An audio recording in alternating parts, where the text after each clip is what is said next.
Well, I can tell a joke. Go for it. Yeah, This please is do, what we're looking please. for. Yeah. There was a little boy in school named Dirty Johnny.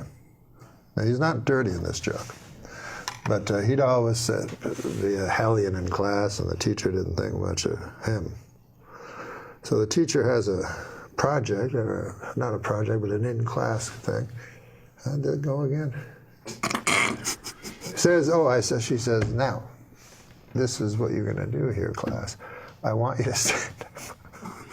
I want you to stand up and tell the class what a story from your life.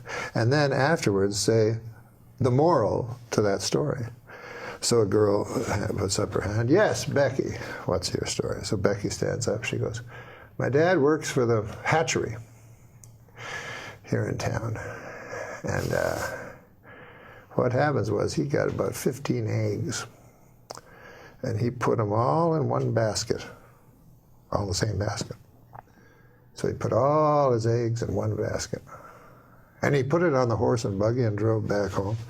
And by God, Becky says, the bouncing and all the eggs broke. Well, that's a good story, the teacher says, but what would the moral be to that?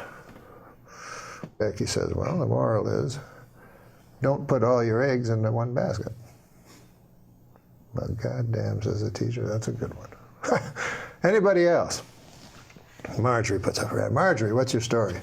She says, well, my dad works for the hatchery, as all of us. Thank God for the hatchery. She says, or we'd all be lost. But anyways, my dad knows that eggs become chickens. And so he was counting his chickens, and he added in the eggs, you see. And then he put them on a horse and buggy to go to town, and they all broke. Well, what's the lesson to that? The teacher says. She can't understand. And she says, well, don't count your chickens before they hatch out of an egg. Mm-hmm. So the teacher says, that's a great one, too. Anybody else? Well, wouldn't you know, Dirty Johnny has his hand up. So the teacher's like, holy God, I don't want it. But on the other hand, I made an oath to every child, should I suppose I gotta. All right, Dirty Johnny, what do you have to say? Johnny stands up. Stories about my Uncle Terry. He never worked at the hatchery. On account he was in Vietnam, and he got disability. He don't even like people who work at the hatchery. But the story happened far from these shores, in a little town called Da Nang. Terry was not well liked. His whole troop left him, abandoned.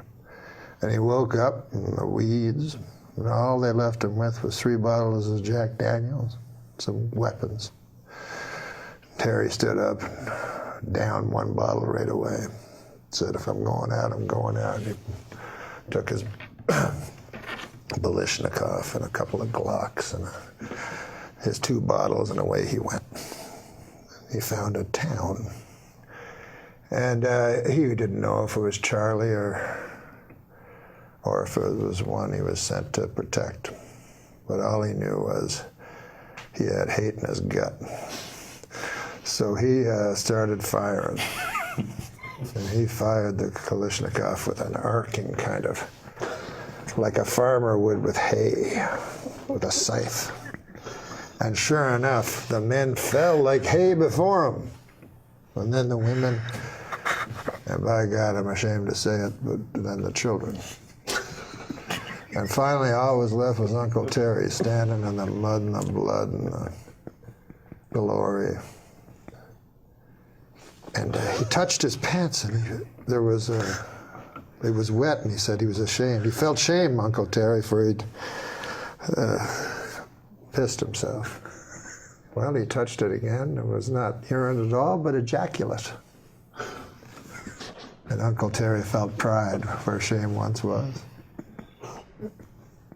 And the teacher's like, good Christ, what kind of a story is that? What the hell is the moral to that? Oh, well, he says, when Uncle Terry's been drinking, you don't fuck with him. Now, especially if you work at the hatchery. Now, listen, it's been great to have you.